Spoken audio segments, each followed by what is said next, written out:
Deputado, mas essas conquistas todas no meio ambiente não são obra do governo Bolsonaro, né? O Código Florestal, de fato, é uma política de vanguarda muito anterior ao governo Bolsonaro, assim como as reservas indígenas. Na verdade, o presidente Bolsonaro, ainda bem que ele não defendeu isso na ONU, mas ele é a favor da tese ali do marco temporal, né? Havia até a expectativa que ele pudesse usar isso. Ele tinha mencionado numa live, acabou não mencionando, mas ele também voltou a falar em outros temas que são particularmente caros à sua base ideológica, passaporte sanitário, voltou a falar em tratamento precoce, quer dizer que são temas totalmente ultrapassados. O mundo não discute isso, o mundo está olhando para frente, né? Economia, voltou a responsabilizar governadores e prefeitos pela política do fecha tudo, pela inflação, quando a gente sabe que a inflação é um fenômeno mundial, né? Nessa retomada da economia, a quebra de cadeias produtivas, a procura por commodities acontece no mundo inteiro e o governo federal é cobrado justamente por essa inflação. A gente viu ali na impopularidade alta, o presidente vem mantendo seu mais alto índice de popularidade segundo as pesquisas de opinião. Será que é só eu que estou bebendo? O senhor não acha que, de novo, acaba sendo um discurso muito mais para o cercadinho do que um discurso para melhorar a imagem do Brasil no exterior? Aí eu volto a falar, o presidente Bolsonaro é o único líder do G20 que não tomou vacina, protagonizou aquelas cenas pitorescas em Nova York, comendo pizza na calçada, tendo que almoçar na calçada porque não podia entrar no restaurante sem ter vacina. O que isso diz para o Brasil? O que isso diz para o mundo sobre a imagem do Brasil?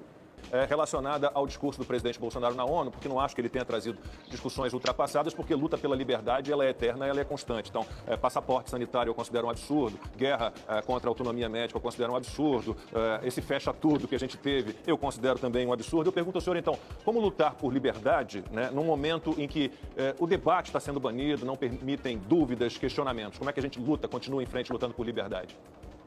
Perfeito, Lacombe. Excelente pergunta. Falando nela e defendendo as pautas que têm relação com ela. E nesse ponto eu concordo integralmente com você.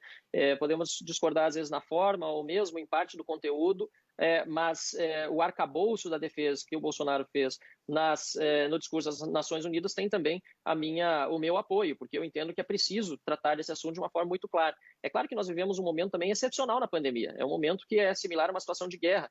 E nenhum país do mundo, né, por mais liberal que seja nas suas instituições, conseguiu enfrentar esse caos que nós vimos na saúde pública sem tomar algumas medidas excepcionais. Agora, o tamanho da dose que foi dada em determinados locais, aqui no Brasil, vemos muita coisa errada acontecendo em estados e municípios, com fechamentos abusivos e assim por diante, né? E também o abuso da utilização da palavra ciência, né, para tentar justificar decisões políticas, acabou fazendo com que aqueles que defendem a liberdade muitas vezes ficassem encurralados, até constrangidos de defendê-la. Acho que nós não podemos ter constrangimento nesse sentido, devemos continuar falando, e eu te parabenizo, inclusive, por sempre voltar a tocar nesse tópico, porque é muito importante a gente levar a público o maior número de informações possíveis para que a pessoa possa, o indivíduo, o cidadão, né, possa tomar aquela decisão que ele acha melhor para si próprio, sem que outros precisem ficar decidindo por ele.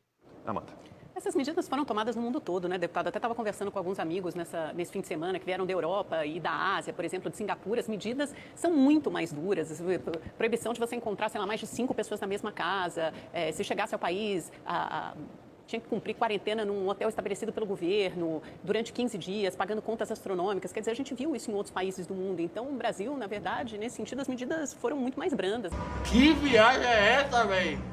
A gente fica pintando aqui como se fossem medidas ditatoriais, foram medidas de restrição de circulação adotadas em mais de 150 países do mundo. Foi a maneira como o mundo lidou com a pandemia para que o sistema de saúde não colapsasse e para diminuir, para reduzir as mortes. O choro é livre, não dá pra gente reclamar, é isso que tem. Acabou.